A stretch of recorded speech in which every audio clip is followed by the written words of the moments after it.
The dust cloud behind her painted the horizon amber as Sarah Ashford thundered across the Colorado plains on her chestnut mare, riding astride like she'd been born in the saddle, her split riding skirt billowing behind her in the late afternoon wind of 1878. She didn't notice the tall rancher watching from his perch on the fence rail outside Greeley, until his low whistle cut through the air, making her pull up short just past his property line. "Now that's a sight," he called out, his voice carrying that rough-edged warmth that came from years spent under the open sky. "Most ladies around here still ride Sidesaddle, all proper and uncomfortable." Sarah turned her mare around, her green eyes flashing with the kind of fire that suggested she'd heard this conversation before and hadn't much liked it the first time. "I'm not most ladies." The cowboy pushed his hat back, revealing sun-darkened features and eyes the color of Colorado sky. He was maybe 25, all lean muscle and easy confidence, with hands that looked capable of gentling wild horses or breaking broncs with equal skill. "I can see that," he said, and there wasn't a trace of mockery in his tone. "Rode in from the east, didn't you? Saw you pass through town yesterday with your father's wagon train. Word travels fast." Sarah guided her horse closer, curious despite herself. Most men either disapproved of her riding style or made crude assumptions about her character because of it. This stranger seemed to be doing neither. "Small town," he replied, swinging down from the fence with an athletic grace that suggested he spent more time on horseback than on foot. "Fletcher Jennings. I run the Triple J Ranch with my brother." He extended a hand, treating her like he would any fellow rancher, not some delicate flower who might wilt under direct sunlight. She took it, feeling the calluses that matched her own. "Sarah Ashford. My father's setting up a freight business in town. We arrived from Pennsylvania 2 days ago." "Pennsylvania," Fletcher repeated, a hint of approval crossing his features. "Long journey.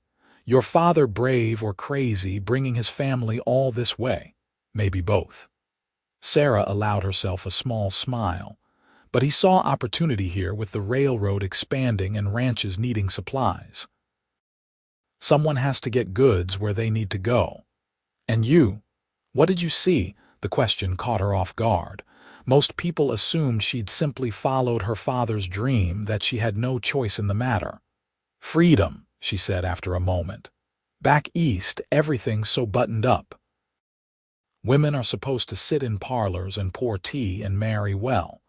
Out here, there's room to breathe." Fletcher's expression shifted into something that might have been recognition. "That why you ride like you're racing the wind itself?" "I ride this way because it makes sense," Sarah said, her chin lifting slightly. "Sidesaddle is impractical and dangerous. If my horse spooks, I want both legs under me, want to be able to control her properly. I'm not going to risk breaking my neck just to look ladylike." "Good," Fletcher said, and the single word carried a weight of approval that made something warm bloom in Sarah's chest. "Neither does my kind of woman." The moment stretched between them, charged with an understanding that went beyond words. Sarah felt her heartbeat quicken, suddenly aware of how the afternoon sun caught the gold in Fletcher's brown hair, how his eyes crinkled at the corners like he smiled often. She'd been courted before, back in Philadelphia, by pale young men in stiff collars who talked about business prospects and social standing. None of them had ever looked at her like she was something magnificent. "Your kind of woman," she managed, trying to sound casual even though her pulse was doing interesting things. Fletcher had the grace to look slightly abashed. "Didn't mean to presume. Just meant to say I admire a woman with sense enough to stay safe over staying proper. Most men don't see it that way." "Most men are fools." He said it matter-of-factly, like he was commenting on the weather. "You planning to stay in Greeley then? Help your father with the business? if he'll let me do more than keep the books, Sarah admitted. He means well, but he still thinks women should stay indoors, away from the rough work. He nearly had apoplexy when he saw me riding this morning. Man needs teamsters, Fletcher asked suddenly. Drivers for the freight wagons, Sarah blinked at the shift. Yes, actually. Why? Because I've got 3 ranch hands I'm about to lose to the silver mines in Leadville, chasing dreams of striking it rich. They're good men but restless, won't stay put for ranch wages when they've got mining fever. But if your father needs drivers, might be I could recommend them before they head into the mountains. Give him a good start, and keep them from throwing their lives away underground. It was a generous offer, the kind of neighborly help that Sarah's father had said made the West different from the cutthroat business world back east. That's kind of you, Fletcher shrugged. Practical. Your father does well, he'll need supplies from ranchers like me. Besides, his eyes found hers again, figured it might give me an excuse to ride into town more often. The directness of it stole Sarah's breath. Back in Philadelphia, courtship was a complicated dance of calling cards and chaperoned visits and subtle hints that took months to decipher. Fletcher Jennings had known her for all of 10 minutes and was already making his interest clear, not with flowery words or false promises, but with honest intention. I suppose freight businesses do need to build relationships with local ranchers, Sarah said, matching his straightforwardness even as her heart hammered against her ribs. Exactly what I was thinking. The corner of Fletcher's mouth quirked up. Though I've got to warn you, Sarah Ashford, I'm not much for fancy words or proper courting. I'm a rancher, born and raised. My idea of a good time is a long ride through open country, a campfire under the stars, and conversation with someone who's got sense in their head and courage in their heart. That, Sarah said slowly, feeling like she'd just found something she hadn't even known she was looking for. Sounds perfect.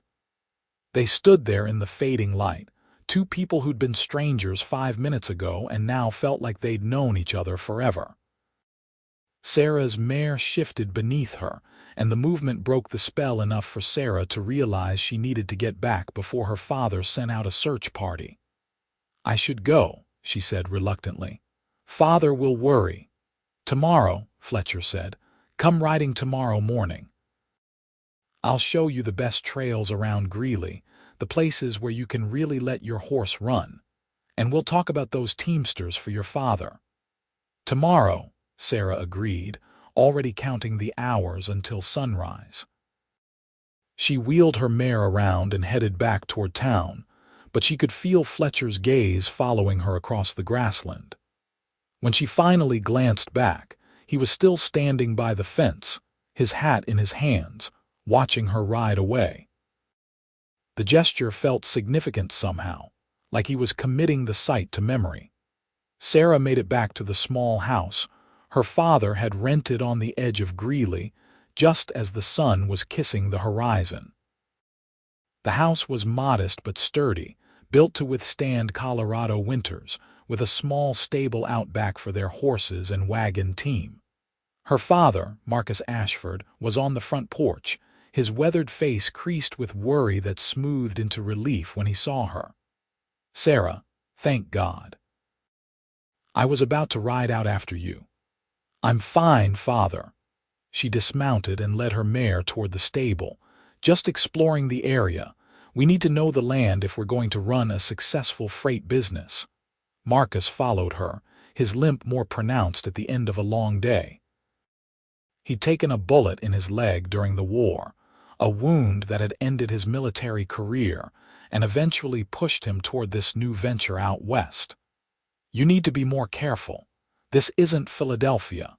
There are dangers out here you're not accustomed to. Sarah bit back her first response, the one that pointed out she'd been riding since she was 6 and could handle herself better than most men. Instead, she said, I met someone today, Fletcher Jennings from the Triple J Ranch. He says he has 3 men who might be interested in working as teamsters. That got her father's attention. Jennings. I've heard that name. Big operation, runs cattle to Denver and Cheyenne. Those boys reliable, he seems to think so. Said they're good workers, just got mining fever. But if you could offer them steady wages, they might stay. Marcus stroked his graying beard, considering. I'll need to meet them, but if Jennings vouches for them, that's worth something. The Jennings family has a good reputation around here. He paused, studying his daughter's face in the dim light of the stable. This Fletcher Jennings, young man. Sarah felt heat rise in her cheeks. I suppose. And he just happened to offer up his ranch hands out of the goodness of his heart. He was being neighborly, Sarah said, perhaps too quickly. Marcus made a noncommittal sound. Just be careful, Sarah. I know things are different out here, less formal than back east, but you're still my daughter, and I won't have men taking advantage of your independence. Father, I'm 22 years old. I can handle myself. I know you can. That's what worries me.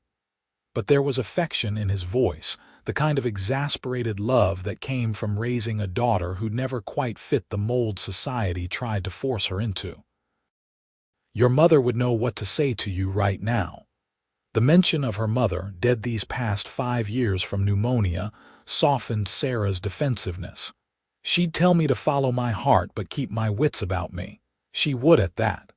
Marcus squeezed Sarah's shoulder. All right. Bring this Fletcher Jennings around tomorrow if he's serious about those teamsters. I'll size him up myself.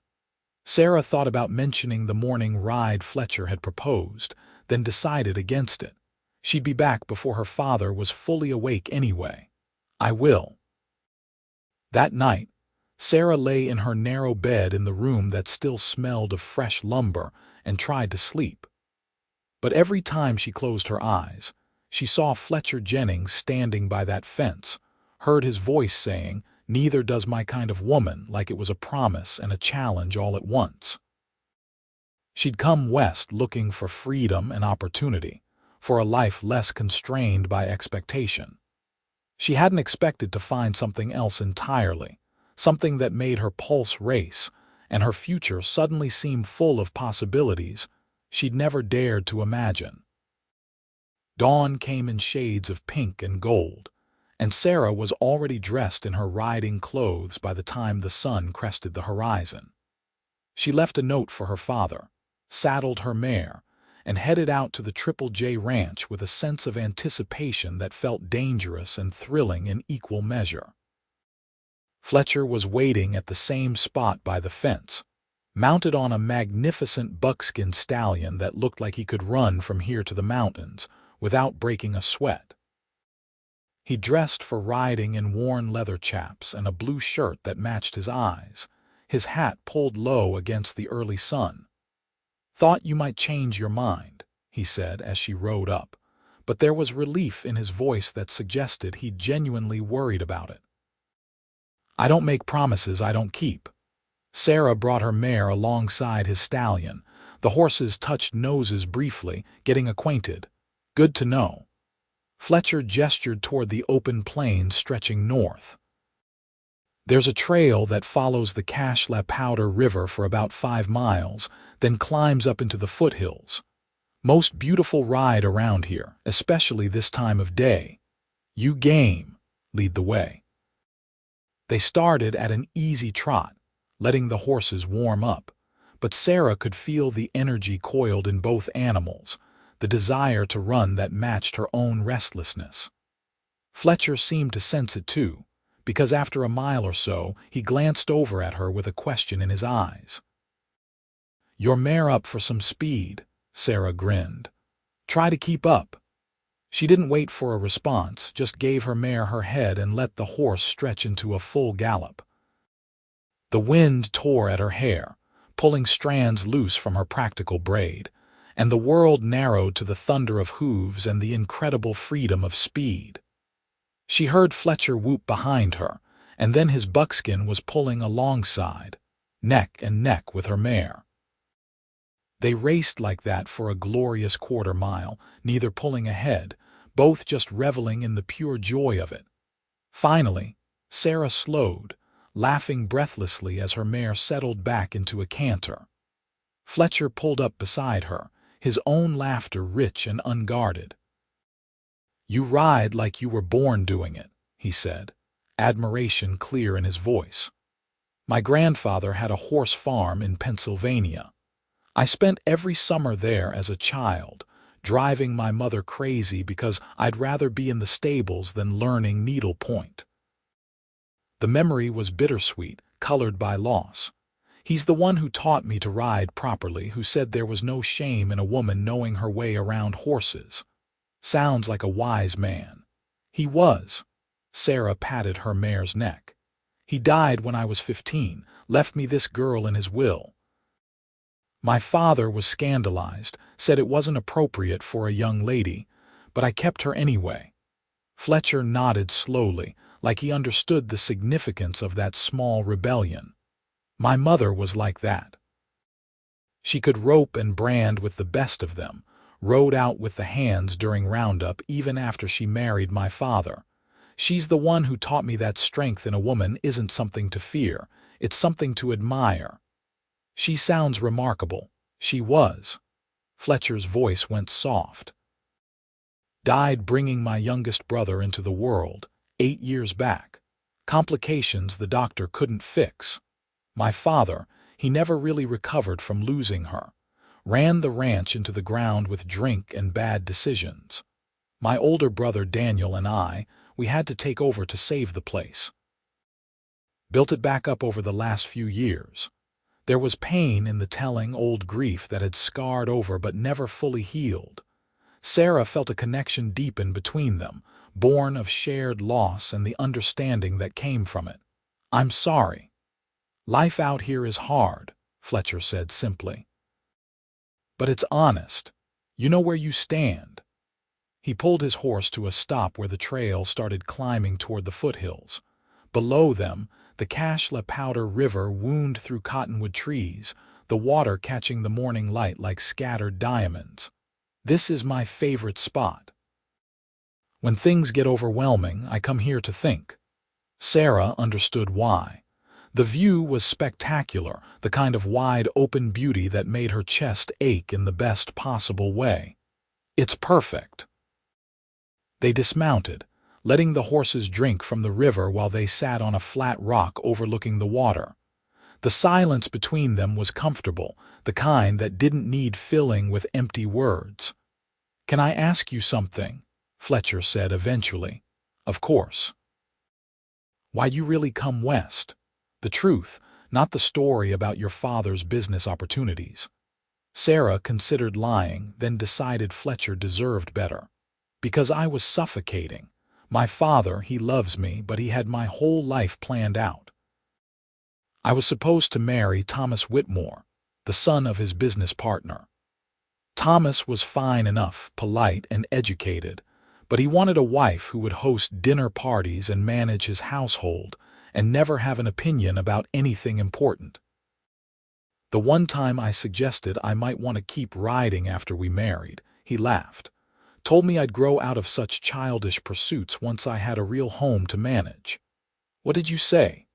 I told him I'd rather die an old maid than spend my life pretending to be someone I'm not." Sarah smiled at the memory, even though it had caused a rift with her father that had taken months to mend. Father was furious, but I think part of him understood because 2 months later he started talking about Colorado, about building something new where the old rules didn't have to apply. I don't know if he did it for me or for himself, but either way, here we are. Fletcher was quiet for a long moment, his eyes on the river. When he spoke, his voice was careful, like he was stepping onto uncertain ground. "I'm not going to lie to you, Sarah. Life out here isn't easy. Winters are brutal, summers can be just as bad. Ranching is hard work, dawn to dusk and then some. The land can be cruel, and sometimes people can be crueler. But there's also a freedom here I've never found anywhere else. A chance to build something real with your own hands, to be exactly who you are without apology. Is that what you're offering me? Sarah asked, her heart suddenly in her throat. A chance to be exactly who I am. Fletcher turned to look at her, and the intensity in his eyes made her breath catch. I'm offering you honesty. I've known you less than a day, Sarah Ashford, but I feel like I've been waiting for you my whole life. You ride into my world all fire and courage, refusing to be anything but yourself, and something in me just recognized you. I'm not a fancy man. I can't promise you ease or comfort or any of the things your father probably wants for you, but I can promise you partnership, respect, a life where you're valued for exactly who you are, not who someone thinks you should be. It was too much too fast, the kind of declaration that should have sent her running. But instead, Sarah felt something in her chest unlock, like a door she'd been holding closed finally opening. Fletcher, we barely know each other. I know, and I'm not asking you to make any decisions right now. I'm just asking you to give us a chance. Let me court you properly, let me show you what life out here could be like. And if at the end of it you decide I'm not what you want, I'll step back. No hard feelings, no pressure. But Sarah, I think we could be something extraordinary together. Sarah looked at him. This cowboy she'd met yesterday, who was already offering her everything she'd ever wanted without even realizing it. She thought about Thomas Whitmore and his condescending laughter, about the suffocating parlors of Philadelphia, about all the small ways she'd been expected to diminish herself to fit into someone else's vision of propriety. And then she thought about racing across the plains with the wind in her hair, about Fletcher's voice saying, "Neither does my kind of woman," about the possibility of a life where she could be wholly and completely herself. "All right," she said, and watched his face transform with hope. "Court me, Fletcher Jennings. Show me this life you're talking about. But I'm warning you now, I'm not easy to handle. I have opinions and I'm going to share them. I'm going to ride astride and probably scandalize half the town. I'm going to work in my father's business, get my hands dirty, do things ladies aren't supposed to do. If that's going to be a problem, we should end this now." Fletcher reached out and took her hand, his calloused palm warm against hers. "Sarah, the day you start pretending to be someone you're not is the day I'll know I've failed you. I don't want easy to handle. I want real. I want you, exactly as you are, fire and opinions and scandalous riding habits and all." She believed him. Against all reason, after knowing him for barely 24 hours, she believed every word. Then let's see where this goes. They sat there by the river as the sun climbed higher, talking about everything and nothing. Fletcher told her about the ranch, about his brother Daniel, who was quieter but solid as stone, about their plans to expand the herd and maybe start breeding horses. Sarah told him about her mother's death, about the years she'd spent caring for her father while he drank himself through his grief, about the slow process of rebuilding their relationship after he finally sobered up and decided to live again. That's why he came west, Sarah realized aloud. Not just for me, but for himself. A fresh start, away from all the memories. "Makes sense," Fletcher said. "Sometimes you need to leave the past behind to figure out who you want to be in the future." Eventually, they rode back toward Greeley, keeping to an easy pace that let them continue talking. By the time Fletcher left her at the edge of town with a promise to bring those 3 ranch hands to meet her father that afternoon, Sarah felt like she'd known him for years instead of hours. It should have been terrifying. Instead, it felt right in a way nothing else ever had. Her father was in the small warehouse he'd rented, taking inventory of their supplies when Sarah found him. He took one look at her face and sighed. "That good, was it?" Sarah couldn't stop the smile. "Father, I think I might have met someone special. Marcus Ashford set down his clipboard and studied his daughter with the kind of careful attention that had made him a successful businessman back east. This Fletcher Jennings? Yes. And you've known him exactly 1 day? Yes. Sarah, I know how it sounds, Sarah interrupted. Believe me, I know. But father, when have I ever been impulsive about anything important? I'm 22 years old. I've been courted by half a dozen men, turned them all down because none of them saw me as anything more than a pretty face and good breeding. Fletcher is different. Different how? Sarah struggled to put it into words. He sees me, the real me. And instead of asking me to change or soften or be less than I am, he's asking me to be exactly who I am. Do you know how rare that is? Marcus was quiet for a long moment. Then he crossed the warehouse and pulled his daughter into a hug. Your mother would have liked him, I think. She always did favor the ones who weren't afraid of your spirit. Sarah felt tears prick her eyes. You're not angry, terrified, Marcus admitted. But not angry. Just promise me you'll be careful. Give this time to develop properly. Don't rush into anything just because it feels right in the moment. I promise. Sarah pulled back and wiped her eyes. He's bringing those ranch hands by this afternoon. You can judge for yourself what kind of man he is. True to his word, Fletcher arrived 3 hours later with 3 dusty cowboys in tow.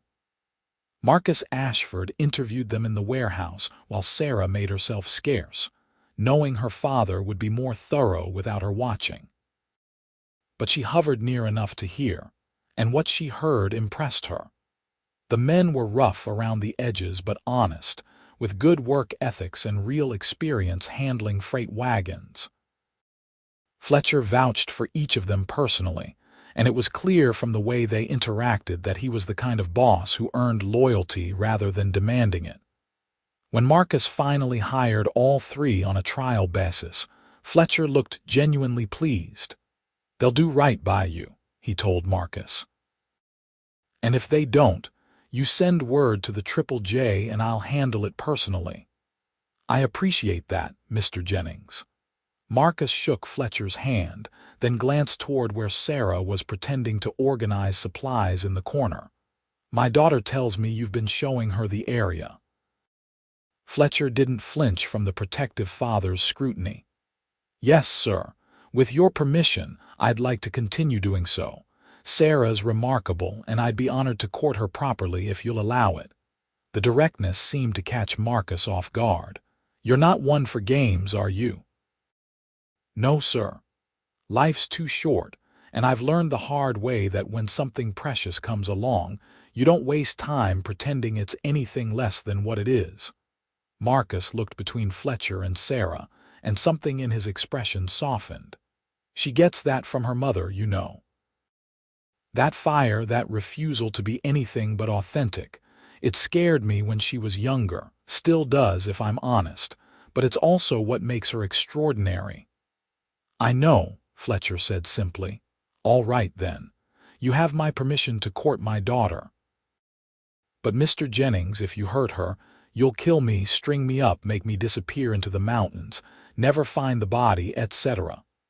Fletcher's tone was respectful but unflinching.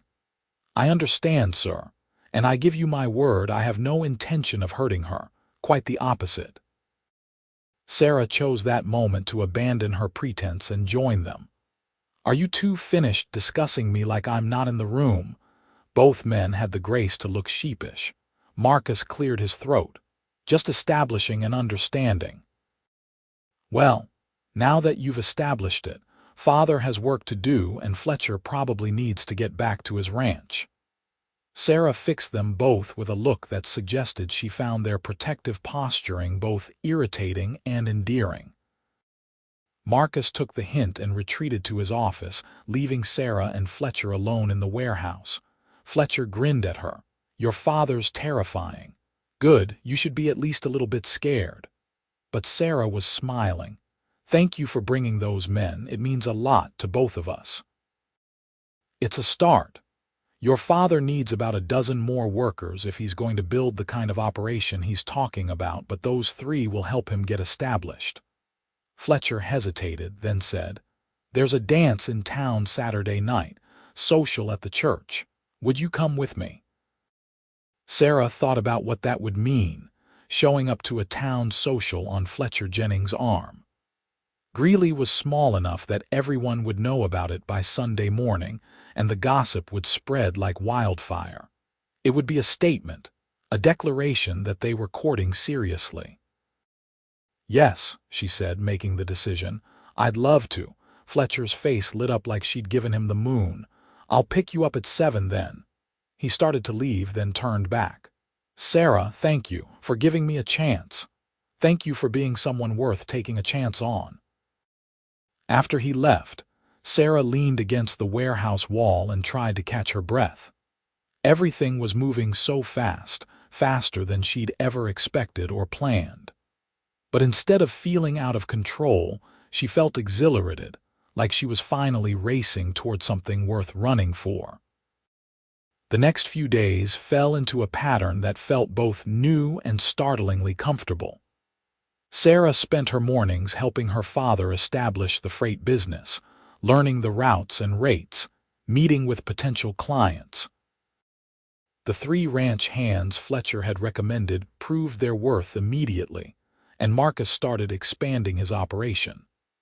Afternoons, Sarah often found time to ride, and more often than not, she'd encounter Fletcher somewhere along the trails outside town. They'd ride together, talking about everything under the sun, their conversations ranging from ranching practices to philosophy to childhood dreams. Fletcher introduced her to his brother Daniel, a quiet man of 28 with kind eyes and steady hands who ran the Triple J with meticulous efficiency.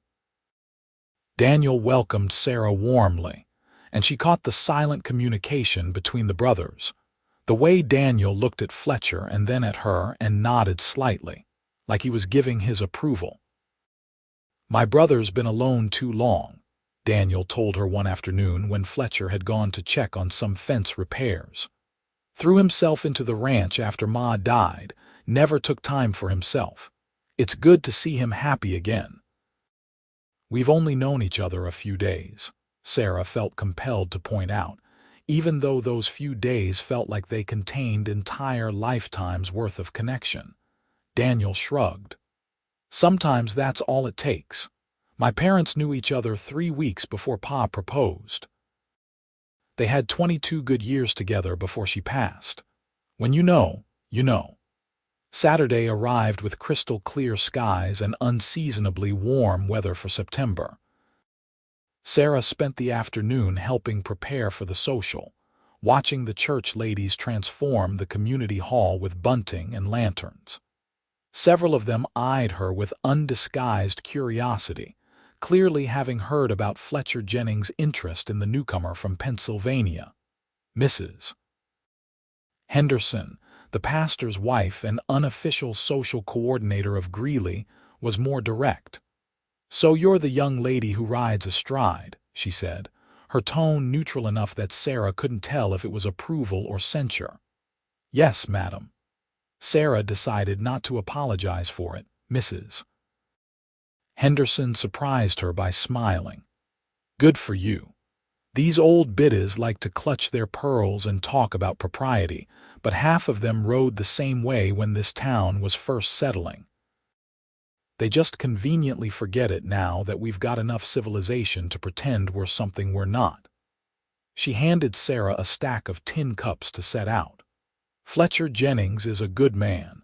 Lost his mother to my own inadequacy, I'm sorry to say. I was the midwife who couldn't save her. He could have blamed me, held it against me, but he just thanked me for trying and told me God's will was God's will. That kind of grace in a young man speaks to character." "He is exceptional," Sarah agreed softly. "Just don't let the gossips get to you. They'll talk, because that's what people do when they're bored. But you hold your head high, ride the way you want to ride, and be who you are." This town needs more women willing to be themselves instead of fitting into some narrow idea of acceptable. The kindness steadied something anxious in Sarah's chest. She'd been prepared for judgment, for the kind of social censure that had followed her in Philadelphia. Finding allies instead felt like an unexpected gift. Fletcher arrived at her father's house precisely at 7, dressed in clean black pants and a white shirt that made his tanned skin look even darker. He'd clearly made an effort, his hair slicked back and his boots polished, but there was still something fundamentally wild about him, something that couldn't be tamed by civilized clothing. Marcus looked him over critically, then nodded. "Have her home by midnight." "Yes, sir." "And Fletcher?" Marcus waited until the younger man met his eyes. "Thank you for making my daughter smile like that." The social was exactly what Sarah expected: fiddle music and gossip and tables loaded with food that the ladies had spent days preparing. But walking in on Fletcher's arm made it special, transformed it from an obligation into something she actually wanted to be part of. Fletcher introduced her to what seemed like half the county, ranchers and shopkeepers and families she'd be seeing regularly now that Greeley was home.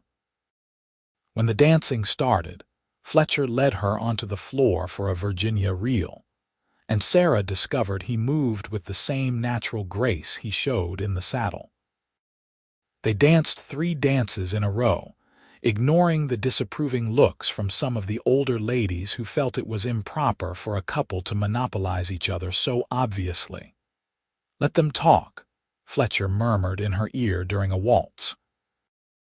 "I'm not wasting my time dancing with anyone else when you're here." Sarah laughed, feeling reckless and young and happier than she'd been in years. "You're going to ruin my reputation." "You didn't come west to have a reputation," Fletcher pointed out. "You came west to have a life." He was right, of course. Sarah stopped worrying about what people thought and just enjoyed herself, dancing and talking and laughing with Fletcher, and the handful of people who approached them with genuine welcome rather than judgment. By the time Fletcher drove her home in his wagon, her feet ached and her face hurt from smiling, but she felt more alive than she ever had in Philadelphia's restrictive parlors. "Thank you," she told Fletcher as they sat outside her father's house, neither quite ready to say good night. "For tonight." "For all of it. Thank you for coming." Fletcher took her hand, his thumb tracing circles on her palm. "Sarah, I know we're moving fast. Too fast, probably, but I need you to know I'm serious about this, about you. This isn't some passing fancy or ranch boredom. You're the first thing I think about when I wake up and the last thing on my mind before I sleep. If that's too much too soon, tell me now and I'll back off. But if there's any chance you feel the same way." Sarah kissed him. It was impulsive and improper and absolutely perfect, a brief press of lips that tasted like possibility and promise. When she pulled back, Fletcher looked dazed. "I feel the same way," she whispered. "It's terrifying and exhilarating and completely insane, but I feel it too." Fletcher's answering smile was radiant. "Then we'll be terrified and exhilarated together." He kissed her again, properly this time, his hand coming up to cup her cheek with such tenderness that Sarah felt tears prick her eyes. It was nothing like the fumbling attempts at romance she'd endured back east, nothing like Thomas Whitmore's proprietary claims. This was mutual and honest and real, 2 people choosing each other with open eyes and full hearts. The front door creaked open and they sprang apart like guilty teenagers. Marcus stood silhouetted in the doorway, his expression unreadable in the darkness. "Midnight," I said. "Yes, sir." Fletcher cleared his throat. "I should go. Good night, Sarah. Good night, Fletcher." Sarah floated into the house, barely hearing her father's gentle lecture about propriety and being careful. She was already planning tomorrow, already counting the hours until she could see Fletcher again. The weeks that followed were a blur of stolen moments and growing certainty. Sarah worked alongside her father during the days, helping expand the freight business as it grew beyond their initial expectations. The three ranch hands Fletcher had recommended brought in friends, and soon Marcus had 8 teamsters running regular routes to Denver and Fort Collins. Sarah proved herself invaluable, with a head for logistics that rivaled her father's business sense and a willingness to get her hands dirty that earned the respect of the rough men they employed. But the hours Sarah treasured most were the ones spent with Fletcher. They rode together whenever they could steal time away from their respective responsibilities, exploring the foothills and plains around Greeley. Fletcher taught her to read the weather in the clouds, to spot the signs of mountain lions and bears, to understand the land in the way someone born to it understood it. Sarah shared her dreams of making the freight business into something bigger, maybe expanding into passenger services, or even opening a hotel for travelers. "You think big," Fletcher observed one afternoon in early October as they sat by the river, their horses grazing nearby. "Is that a problem?" "God, no, it's one of the things I love about you." The words tumbled out naturally, and then Fletcher froze, realizing what he'd said. "I mean, you love me." Sarah's heart was suddenly thundering. Fletcher turned to face her fully, his blue eyes serious. "Yes. I know it's only been a few weeks, and by any reasonable standard, that's not enough time. But Sarah, I've never been more certain of anything in my life. I love you. I love your courage and your stubbornness and the way you refuse to let the world tell you who to be. I love watching you work, seeing you take on challenges that would break weaker people. I love the way you ride like the wind and laugh like you mean it. I love all of it, all of you." Sarah felt tears slip down her cheeks, but she was smiling. "I love you too. I didn't mean to, didn't plan for it. But Fletcher, you make me believe in myself in ways I never have before. You make me want to be brave, to take risks, to build something real. I love you so much it scares me. Then let's be scared together." Fletcher pulled her close, and Sarah rested her head on his shoulder, feeling the steady beat of his heart beneath her ear. "Marry me, Sarah. I know we've only known each other 6 weeks, and your father might shoot me for asking so soon, but I don't want to wait. I want to build a life with you, want to wake up next to you every morning and face whatever comes knowing we're facing it together." Sarah pulled back to look at him, searching his face for any sign of doubt or uncertainty. She found only love and hope and steadfast determination. "Yes," she said, the word coming from somewhere deep and true. "Yes, I'll marry you." Fletcher whooped and lifted her off the ground, spinning her around until they were both dizzy and laughing. When he set her down, he kissed her with such joy that Sarah felt it in every cell of her body. "I don't have a ring yet," Fletcher said sheepishly. "I'll get you one, I promise, something worthy of you." "I don't need a ring," Sarah assured him. "I just need you." But convincing Marcus Ashford was another matter entirely. When they approached him that evening, his face went through several expressions before settling on resignation. "6 weeks," he said flatly.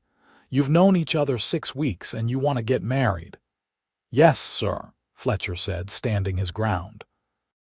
"And you think that's enough time to make a decision that will affect the rest of your lives?" "With respect, Mr. Ashford, I knew after 6 minutes that Sarah was someone special. The last 6 weeks have only confirmed it." Fletcher reached for Sarah's hand. "I know this seems fast. But out here, people don't have the luxury of years-long courtships.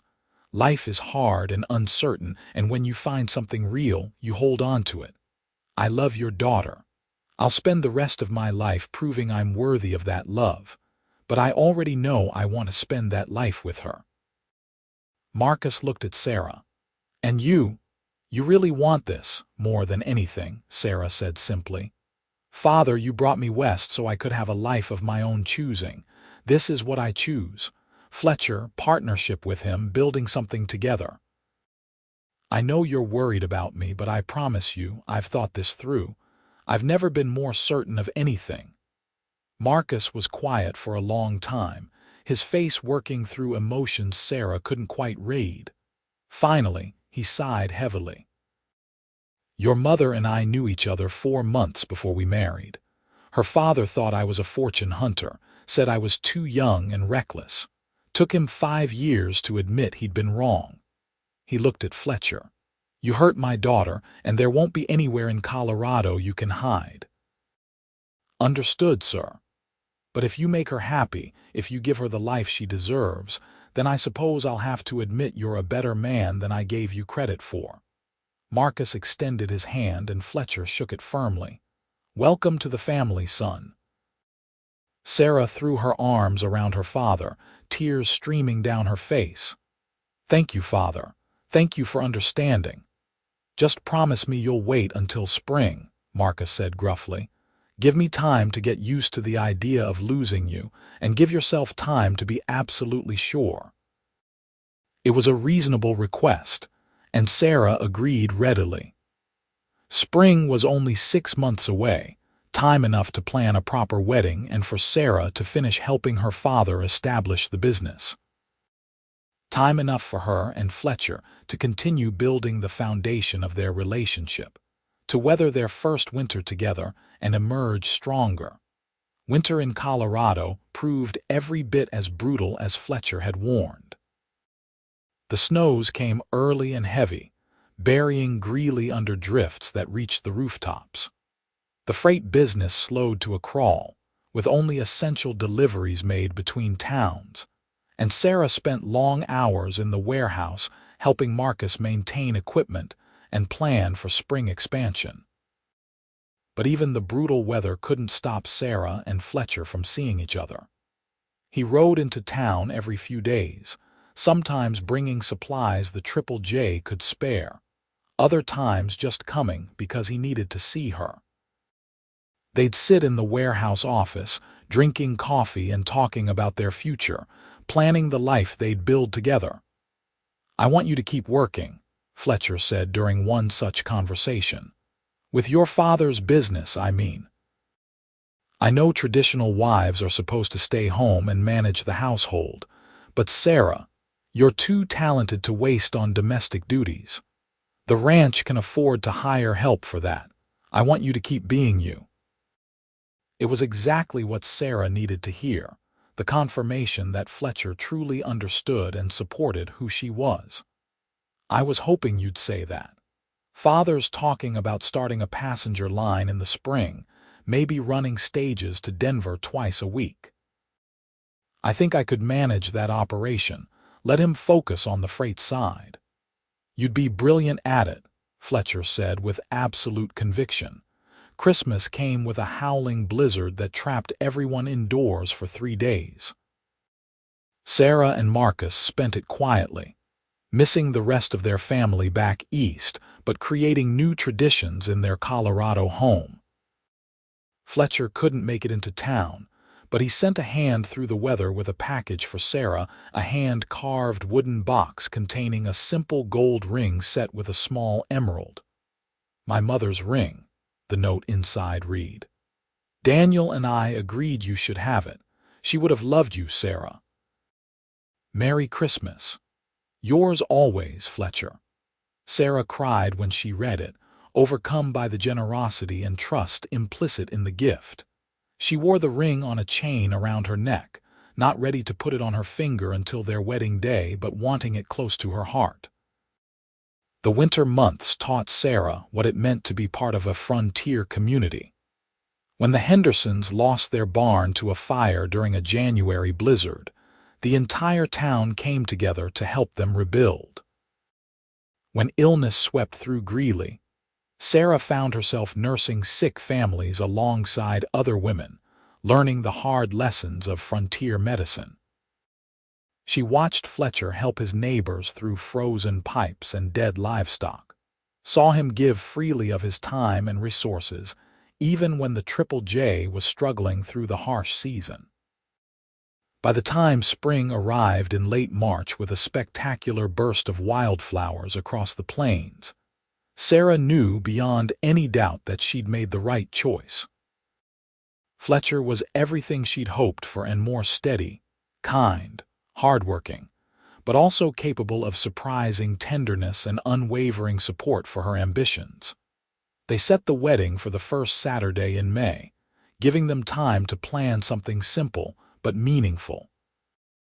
Sarah didn't want a grand affair. Just their closest friends and family gathered at the small church in Greeley. She wrote to her aunt back in Philadelphia, inviting her to come west for the ceremony, and was delighted when the reply came back accepting. The week before the wedding, Sarah's Aunt Catherine arrived on the train from Denver, scandalized and delighted in equal measure by everything she saw. Catherine was Marcus's younger sister, a spinster by choice who'd spent her life teaching school and refusing every marriage proposal that came her way. "My God, Sarah, you look radiant," Catherine said when they were finally alone. "This Fletcher must be something special to put that kind of glow on your face." "He is," Sarah said simply. "Aunt Catherine, I know this must seem impulsive, but I promise you I've never been more certain of anything." Catherine squeezed her hand. "Darling girl, I'm the last person who'd judge you for following your heart. I just want you to be happy. And from what I've seen, this wild frontier seems to suit you beautifully." The morning of the wedding dawned clear and warm, perfect Colorado spring weather. Sarah dressed in her mother's wedding gown, altered to fit her taller frame, with wildflowers in her hair instead of the traditional veil. She felt beautiful and nervous and so full of love, she thought she might burst with it. Marcus walked her down the aisle of the small church, packed with everyone they'd come to know over the past 8 months. But Sarah only had eyes for Fletcher, standing at the altar in a new black suit that must have cost him a fortune, his face transforming with wonder when he saw her. The ceremony was simple and heartfelt. Pastor Henderson spoke about partnership and courage, about building lives of substance and meaning. When it came time for vows, Fletcher took Sarah's hands and spoke from the heart.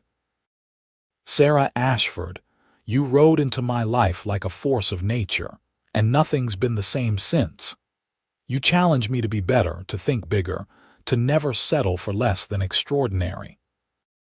I promise to honor your independence, support your dreams, and love you exactly as you are for all the days of my life. I promise to be your partner in all things, to face whatever comes knowing we're stronger together than apart. I promise to build a life with you worth living, full of joy and purpose and the kind of love that makes everything else worthwhile." Sarah was crying by the time he finished, and her own vows came out trembling but true. "Fletcher Jennings, you saw me when I felt invisible. You valued me when I felt worthless. You loved me when I thought I was unlovable. I promise to be your equal partner, to work beside you in building our future. I promise to never lose myself in trying to be what you need, because you've shown me that what you need is exactly who I am. I promise to love you fiercely and honestly for all the days of my life, and to make our marriage a refuge from the hardness of this world." When Pastor Henderson pronounced them husband and wife, Fletcher kissed Sarah like he was sealing a promise, and the small church erupted in applause and cheers. The reception was held at the community hall, with food and dancing and enough joy to light up the whole town. Sarah danced with her father, with Daniel, with half the ranchers in the county. But her favorite dances were with Fletcher, holding him close and marveling that this was real, that this extraordinary man was now her husband. As the sun set and the party showed no signs of slowing, Fletcher leaned down and whispered in Sarah's ear. "Ready to start our honeymoon?" Sarah grinned. "What did you have in mind?" "There's a cabin up in the foothills, about an hour's ride from here. Beautiful spot by a creek, completely private. I thought we could spend a few days there, just the two of us, before we have to come back to real life." It sounded perfect. Sarah said her goodbyes to her father and aunt, accepted their tearful blessings, and changed into riding clothes.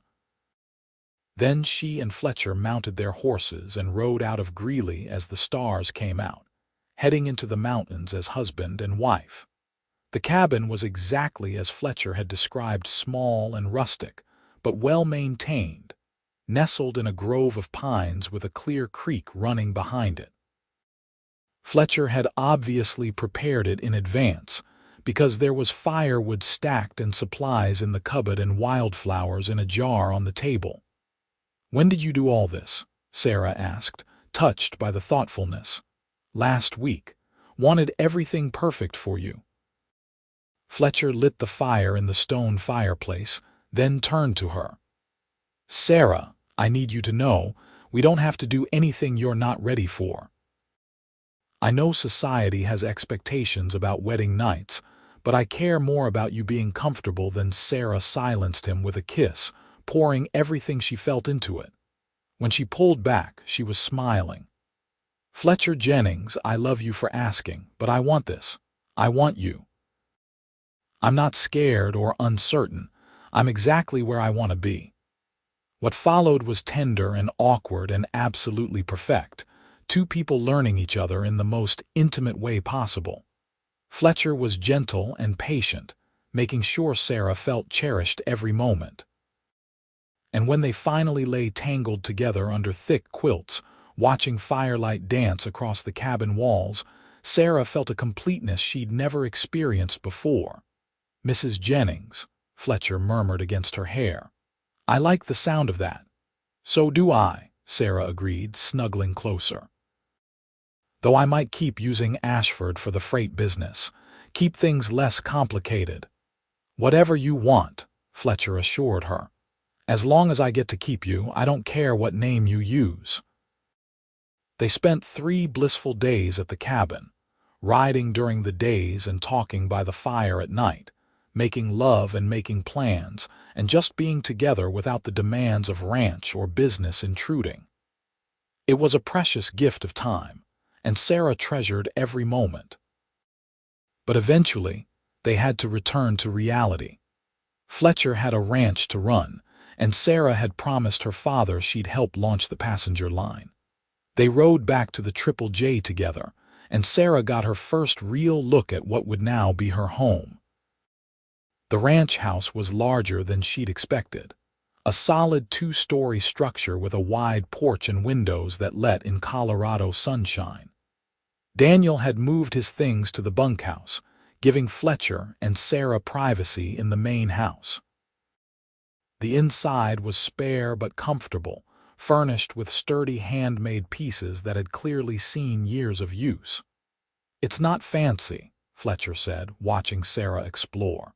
"But it's solid, and if you want to change things, add your own touches, that's fine with me. This is your home now, too." Sarah turned to him, her heart full. "It's perfect, Fletcher. It's real and honest and exactly right." Making a home at the Triple J while also helping run her father's expanding business proved challenging but rewarding.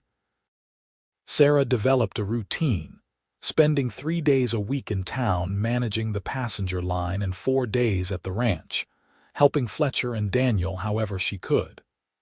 She learned to keep ranch accounts, to understand cattle breeding, to recognize when a cow was about to calve or a horse was going lame. She still rode astride, still scandalized some of the more traditional ranch wives, but Fletcher's obvious pride in his capable wife slowly won over most of the doubters.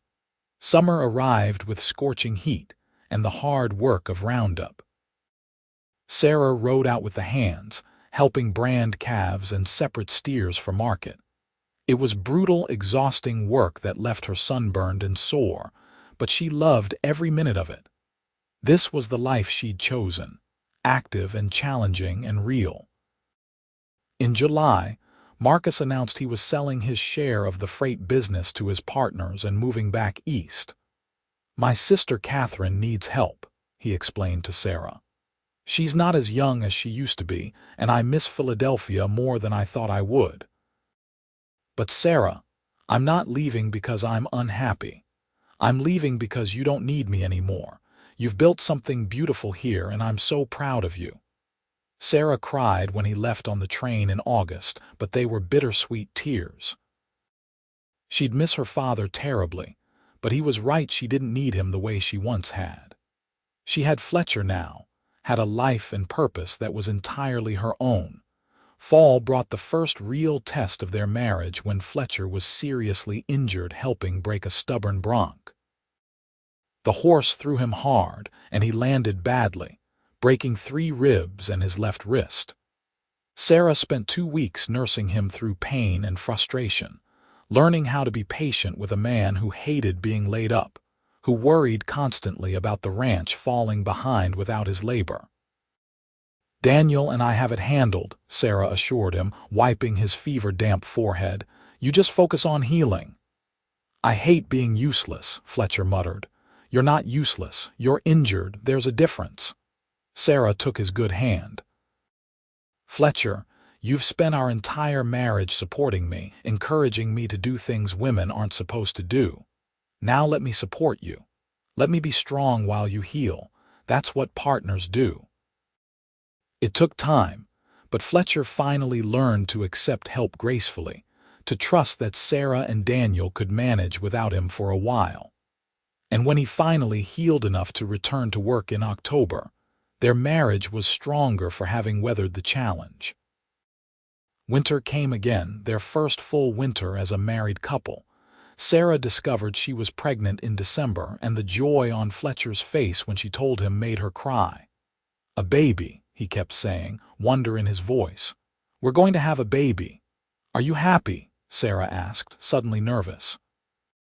"Happy? Sarah, I'm ecstatic. Terrified, but ecstatic."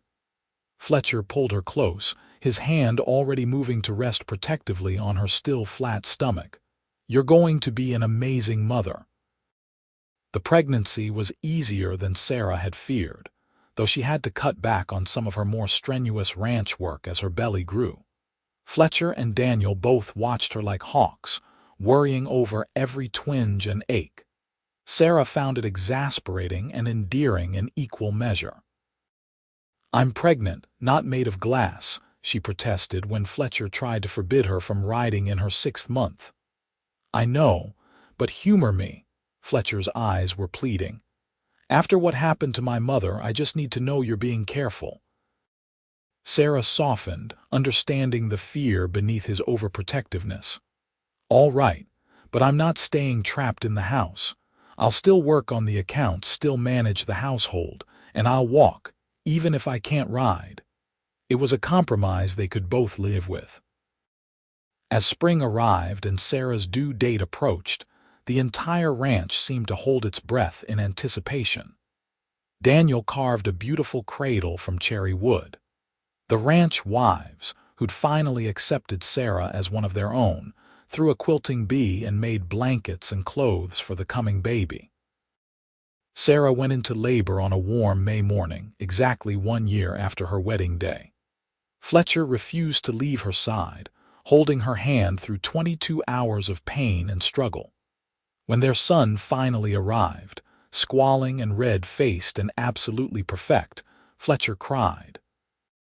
"He's beautiful," he whispered, cradling the tiny bundle with infinite care. "Sarah, he's perfect." They named him Marcus Fletcher Jennings, honoring Sarah's father and claiming their son's heritage. Sarah wrote to Marcus immediately, and his reply came back full of joy and the promise that he'd visit as soon as travel was safe. Being a mother proved both harder and more wonderful than Sarah had imagined. Little Mark was colicky and demanding, keeping them up nights and testing their patience. But watching Fletcher with their son, seeing him gentle and loving and completely devoted, made Sarah fall in love with her husband all over again. "You're a natural," she told him one night, watching him pace the floor with Mark, singing softly until the baby finally settled. "I had a good example," Fletcher replied. My mother, she never made parenting look like work. She made it look like love. That's what I want to give our children." "Children," Sarah raised an eyebrow. "Plural," Fletcher grinned. "If you're willing. I know it's your body doing all the hard work, so it's your choice. But yes, I'd love more children, as many as you want to give me." Sarah thought about it, watching her husband with their son, and felt her heart expand. "I think I'd like that too, not right away, but someday." A house full of love and noise and chaos. It became their vision for the future, a large family working the Triple J together, building something that would last generations. Over the next 8 years, they had 3 more children. A daughter they named Catherine Aliner, born in 1881, and twin boys, Daniel James and William Thomas, born in 1883. The ranch house rang with children's laughter, and Sarah learned to balance motherhood with her continued involvement in ranch management and the freight business she still partially owned. It wasn't always easy. There were years when drought killed half the herd, when prices crashed and they had to scramble to make ends meet. There were childhood illnesses that terrified them both, nights when they took turns watching over feverish children and praying for healing. There were arguments and disagreements, moments when the strain of running a ranch and raising 4 children threatened to overwhelm them. But through it all, Fletcher and Sarah remained partners in the deepest sense. They still rode together when time allowed, escaping into the foothills for precious hours alone. They still talked about everything, from ranch business to the children's education to their dreams for the future. They still made each other laugh, still looked at each other across crowded rooms, and felt that spark of connection that had drawn them together in the first place. In 1886, Marcus Ashford came west for an extended visit, bringing Aunt Catherine with him. They spent the summer at the Triple J, and Marcus delighted in his grandchildren, teaching Mark to read and telling Catherine wild stories from his freight hauling days. Catherine helped Sarah manage the household chaos, and in the evenings, they'd all sit on the porch watching the sunset and talking about how much life had changed. "You've built something remarkable here," Marcus told Sarah one evening. "Your mother would be so proud." "I had help," Sarah said, smiling at Fletcher across the porch. "I couldn't have done any of this without him." "That's what good marriages are," Marcus replied. 2 people building something bigger than either could alone. As the years passed, the children grew and thrived. Mark inherited his mother's independent spirit and his father's love of horses, showing a talent for training that promised to take the ranch in new directions. Catherine was quiet but fiercely intelligent, always with her nose in a book, dreaming of becoming a teacher like her great-aunt. The twins were wild and adventurous, always getting into trouble but backing each other up completely. Sarah taught all her children to ride astride, boys and girls alike, ignoring the occasional raised eyebrows from more traditional neighbors. "If it was good enough for me, it's good enough for my daughter," she'd say firmly, watching Catherine race her brothers across the plains. In 1888, when Sarah turned 34 and Fletcher was 36, they celebrated their 10th wedding anniversary with a party that brought together everyone who'd been part of their journey. The ranch was thriving, the children were healthy, and their love had only deepened with time and challenge. 10 years, Sarah marveled, dancing with Fletcher under lanterns strung across the yard. "Sometimes it feels like yesterday, and sometimes it feels like we've been together forever." "Best 10 years of my life," Fletcher said, pulling her closer. "You know what I remember most about the day we met? The way you sat that mare, all confidence and courage, refusing to apologize for being exactly who you were. I took one look at you and thought, that's the woman I want beside me. And I've never regretted it for a single moment. Not even when I'm stubborn and difficult, especially then." Fletcher assured her. Sarah, you make me better. You push me to think bigger, to be braver, to never settle for good enough when we can have extraordinary. Our children are growing up knowing their mother is strong and capable and brilliant. That's a gift beyond measure. Sarah felt tears prick her eyes, overcome by the depth of feeling between them. I love you, Fletcher Jennings. I'll love you until the day I die and probably beyond that. Then I guess I'll have to love you right back for at least as long, Fletcher replied, kissing her softly. They continued dancing as the stars came out, surrounded by friends and family and the life they'd built together. It wasn't the life Sarah had imagined when she'd left Philadelphia all those years ago. It was better, richer, fuller, more authentically hers than anything she could have planned. The years continued to roll by, bringing new challenges and joys. In 1892, Mark announced he wanted to start a horse breeding program on a portion of the Triple J land, focusing on animals suited to the harsh Colorado climate. Fletcher and Sarah backed him completely, helping their 18-year-old son launch his own enterprise within the larger ranch operation. Catherine left for college in Denver that same year, determined to get her teaching certificate. Sarah's heart broke a little watching her daughter board the train, but it was tempered by pride. Her girl was chasing her dreams, refusing to let anything hold her back. The twins, now 9, kept the ranch house lively with their endless energy and schemes. They were inseparable, finishing each other's sentences and defending each other fiercely against any threat. Watching them, Sarah saw echoes of Fletcher's relationship with Daniel, that deep bond between brothers that transcended words. Daniel himself had married in 1890, wedding a quiet widow named Emma who had 2 children from her first marriage. They'd built a house on the western edge of the Triple J property, and their family blended seamlessly into the ranch community. Sarah loved having Emma nearby, another woman who understood the demands and rewards of ranch life. In 1895, when Sarah was 41, she stood on the porch of the ranch house watching the sunset paint the mountains gold and pink. Fletcher came up behind her, wrapping his arms around her waist and resting his chin on her shoulder. "What are you thinking about?" he asked softly. "Everything," Sarah admitted. "How far we've come. The life we've built. I was just remembering that first day when I rode past here and you called out about my riding astride." Fletcher chuckled. "Best impulse I ever followed.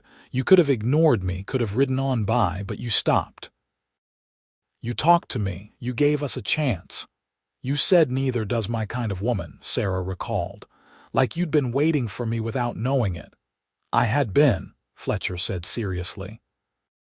"I just didn't realize it until you showed up, all fire and independence, refusing to be anything but yourself.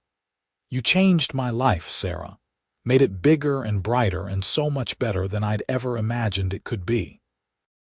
Sarah turned in his arms, looking up at the man she'd loved for 17 years.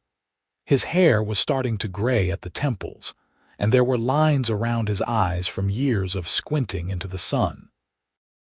But he was still the cowboy who'd appreciated her strength instead of fearing it, who'd offered her partnership instead of protection, who'd built a life with her based on mutual respect and genuine love.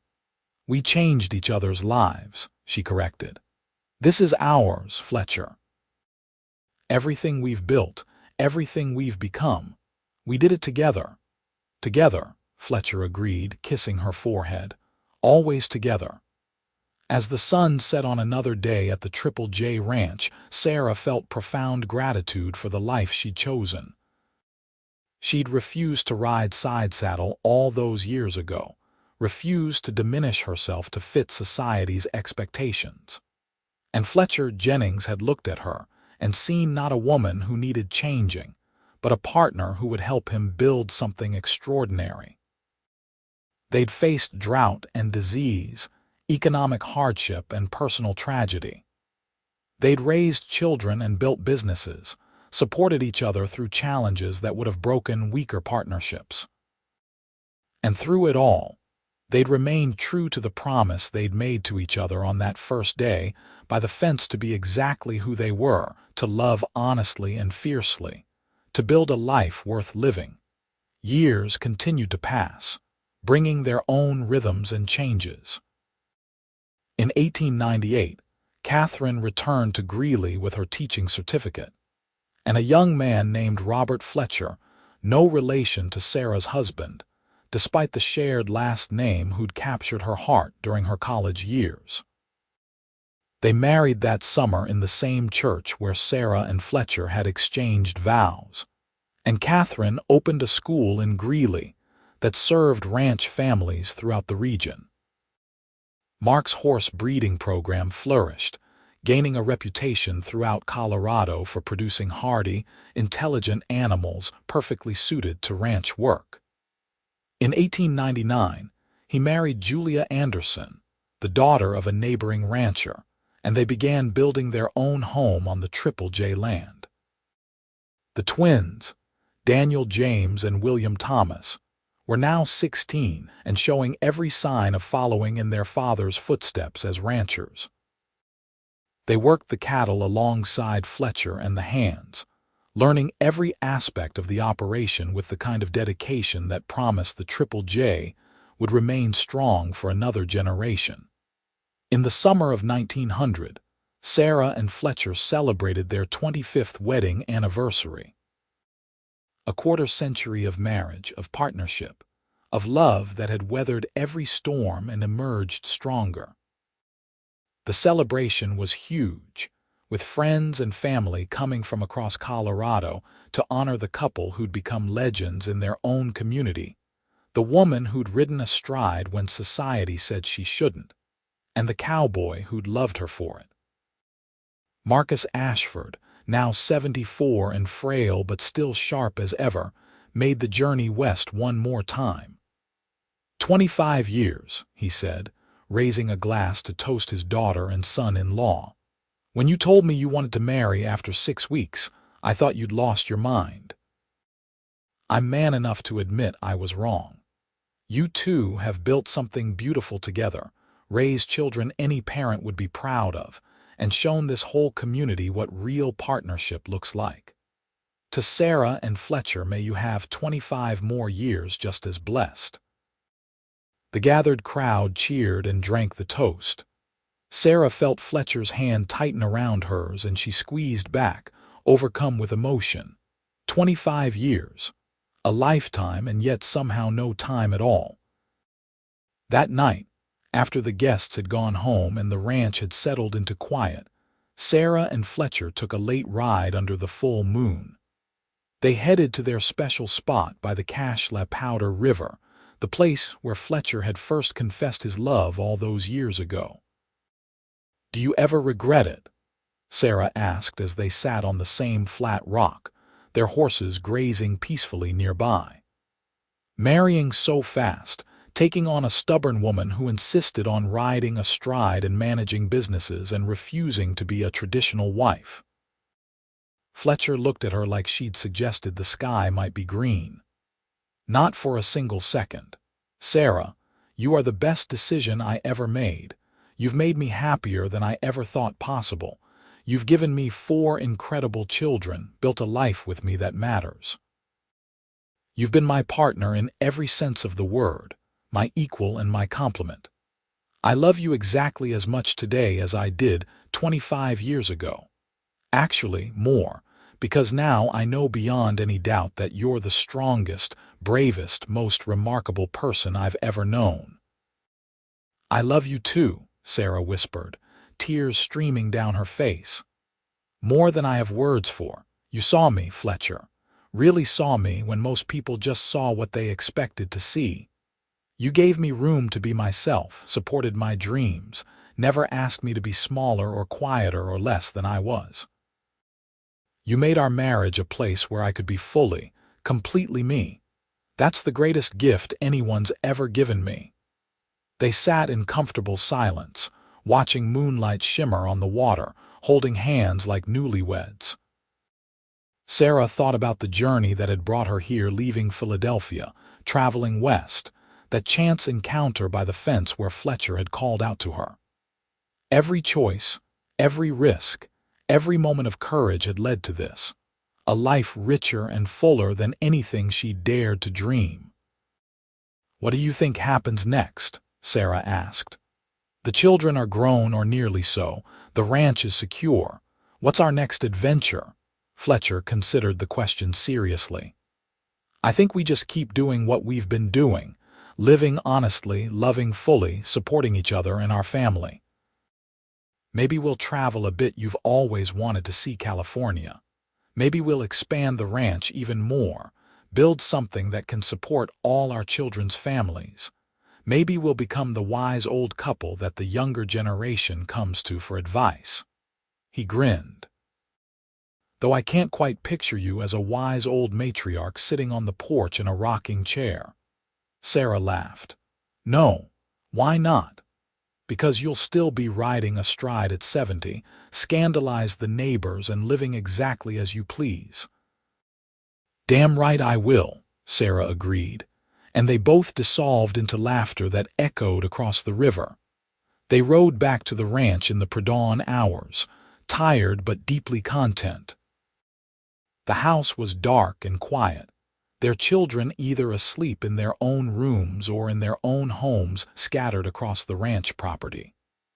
Sarah and Fletcher climbed the stairs to their bedroom, the same room they'd shared for 25 years, and fell into bed together. "Best ride of my life," Fletcher murmured as sleep began to claim him. "The one we just took?" Sarah asked drowsily. "No, all of it. The whole ride from that first day to this moment. Every day with you is the best ride of my life." Sarah smiled in the darkness, her hand finding Fletcher's. "Mine too. Mine too." The years that followed were gentler, the hard work of building slowly giving way to the satisfaction of maintaining. Sarah and Fletcher settled into a comfortable rhythm, still active and involved in the ranch, but gradually passing more responsibility to their children. Mark's horse breeding program expanded, gaining national recognition. Catherine's school became one of the finest in Colorado, educating children from across 3 counties. The twins took over the day-to-day cattle operations, working in perfect harmony the way they always had. In 1905, Sarah became a grandmother when Catherine gave birth to a baby girl. The experience of holding her granddaughter, seeing her daughter become a mother, brought everything full circle. Sarah thought about her own mother, wished desperately that she could have lived to see this moment. "She'd be so proud of you," Fletcher said, seeming to read her thoughts as he so often did. "Your mother.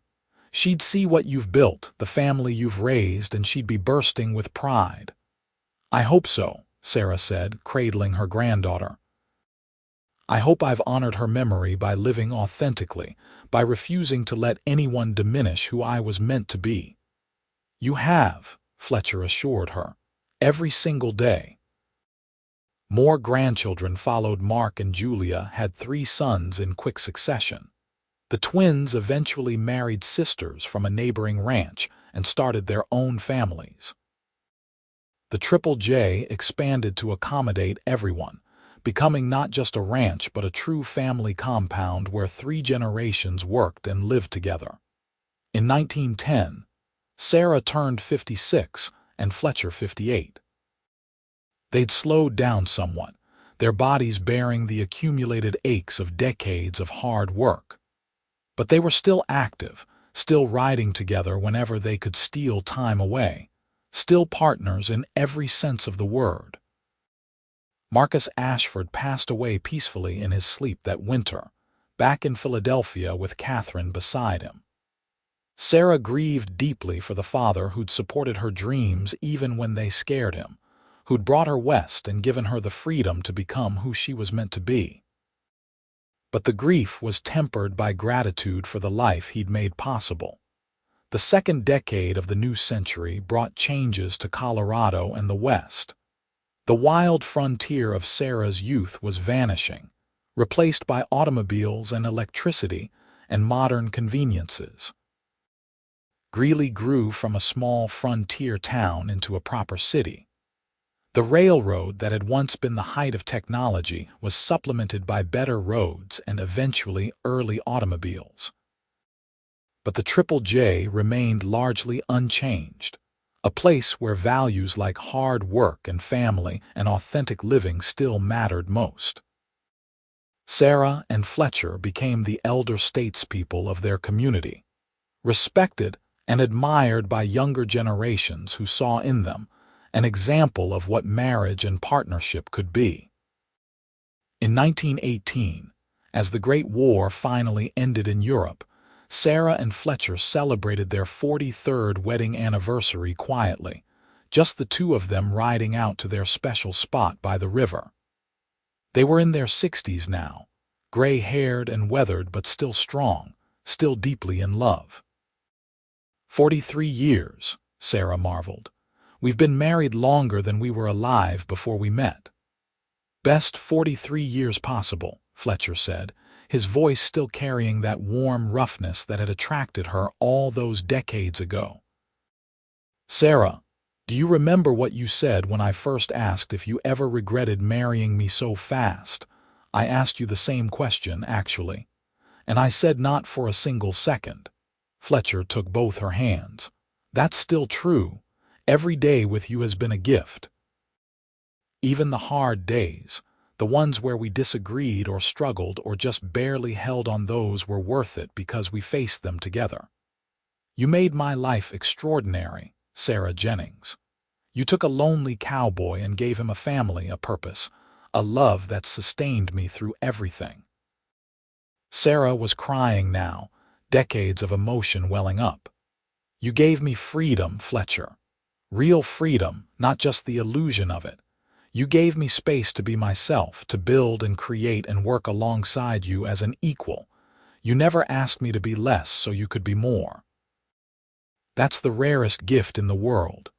They held each other as the sun set over the mountains, two people who'd built a life on mutual respect and honest love. Sarah thought about that girl who'd ridden past Fletcher's fence 43 years ago, all defiance and hope and desperate need to be seen. She thought about the cowboy who'd called out to her, who'd recognized something precious in her refusal to conform. They'd found each other at exactly the right moment, two people ready for the kind of partnership that transformed both their lives. And in the decades since, they'd proven that love built on equality and respect could weather any storm, overcome any challenge, create something that lasted generations. As they rode back to the ranch in the twilight, Sarah felt profound peace. This was the life she'd chosen, the one she'd fought for and built with her own hands alongside the man she loved. She'd refused to ride Sidesaddle, refused to be anyone but herself, and it had led her here to a life richer and fuller than anything she'd imagined in her wildest dreams. The ranch spread out before them, lights glowing in windows of multiple houses, smoke rising from chimneys, the sounds of family drifting across the evening air. 3 generations of Jennings lived here now, all of them carrying forward the values Sarah and Fletcher had established: hard work, authentic living, respect for strength in everyone regardless of gender, the understanding that real love meant supporting each other's dreams rather than diminishing them. We did good, didn't we? Fletcher said softly. We did better than good, Sarah replied. We built something that matters, something that will last long after we're gone. They rode into the yard of the main house, where their eldest son Mark was waiting to take their horses. He was 52 now, with grandchildren of his own, but he still treated his parents with the kind of respect and affection that made Sarah's heart swell. Good ride? Mark asked. The best, Sarah told him. Your father was just reminding me why marrying him was the smartest thing I ever did. Mark grinned. Ma, everyone in 3 counties knows that story, How you rode past here refusing to ride Sidesaddle, and Pa said neither does my kind of woman, and that was that. That was that, Fletcher agreed, helping Sarah dismount even though she was perfectly capable of doing it herself. Some gallantries never faded. Best words I ever spoke. Inside the house, the family was gathering for Sunday dinner, a tradition they maintained whenever possible. The long table Sarah had insisted Fletcher build 20 years ago barely accommodated everyone. Their 4 children and their spouses, 12 grandchildren ranging from toddlers to young adults, and even a few great-grandchildren in arms. The meal was chaotic and loud, full of laughter and arguments and the kind of comfortable togetherness that came from deep bonds. Sarah watched it all, her heart full to bursting. This was her legacy, not just the ranch or the businesses, but this family built on love and respect, and the freedom to be authentically themselves. After dinner, when the dishes were washed and the younger children had been carried off to bed, Sarah and Fletcher sat on their porch watching the stars emerge. They'd sat in these same chairs thousands of times over the decades, watching the sky and talking about everything and nothing. "I wonder what happens next," Sarah said, echoing a conversation they'd had years ago. Fletcher reached for her hand, their fingers intertwining with the ease of long practice. "More of this, I hope. More sunsets and grandchildren and Sunday dinners. More rides together when the weather's good. More years watching what we built continue to grow and thrive." "I hope so too." Sarah leaned her head on Fletcher's shoulder. "I love you, Cowboy. Thank you for seeing me all those years ago. Thank you for loving me exactly as I was. Thank you for building this life with me." "Thank you for stopping," Fletcher replied. "Thank you for giving a rough rancher a chance. Thank you for being brave enough to be yourself when the whole world was telling you to be someone else. Thank you for 43 years of the best kind of love." They sat in peaceful silence as the night deepened around them. 2 people who'd found each other against all odds and built something extraordinary together. The wind whispered through the pines, carrying the scent of Colorado summer, and somewhere in the distance, cattle lowed peacefully. It was the sound of home, of a life well lived, of love that had stood the test of time. Sarah thought about all the moments that had led them here, the choice to ride astride, the courage to move west, the willingness to give love a chance even when it seemed impossibly fast. She thought about Fletcher's voice saying, "Neither does my kind of woman," and how those simple words had changed the entire trajectory of her life. She'd refused to ride Sidesaddle, refused to be anything but herself, and it had brought her everything she'd ever wanted and more. A partnership built on equality, a love that celebrated strength rather than fearing it, a family that understood the value of authentic living, a legacy that would continue long after she and Fletcher were gone. No regrets. Fletcher asked softly, as if he could feel her reviewing their shared history. "Not a single one," Sarah replied firmly.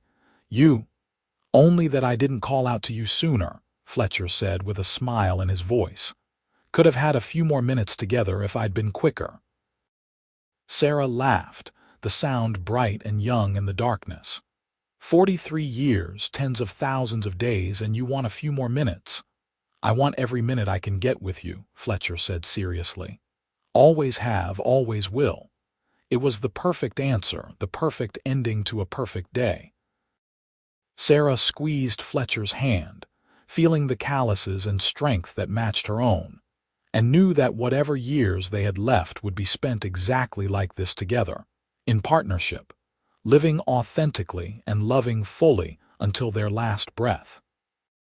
The stars wheeled overhead, the same stars that had watched them court and marry and build their empire. The Colorado wind sang through the grasslands, carrying promises of seasons to come. And Sarah Jennings, who'd once been Sarah Ashford, who'd ridden into Greeley refusing to sit Sidesaddle, smiled in the darkness, and felt complete. She'd found her place, her person, her purpose. She'd lived exactly the kind of life she was meant to live, bold and authentic and full of love. And she'd done it all beside the cowboy who'd looked at her defiant independence and said, "Neither does my kind of woman," recognizing in that moment the beginning of something extraordinary. Their story wasn't over yet. There would be more sunrises to watch, more grandchildren to spoil, more years of partnership and love. But in this moment, sitting together under the stars at the ranch they'd built with their own hands, Sarah and Fletcher had everything they needed. They had each other, they had their family, they had the satisfaction of knowing they'd lived truly and well. And that, Sarah thought as sleep began to pull her toward bed and rest, was the greatest gift of all.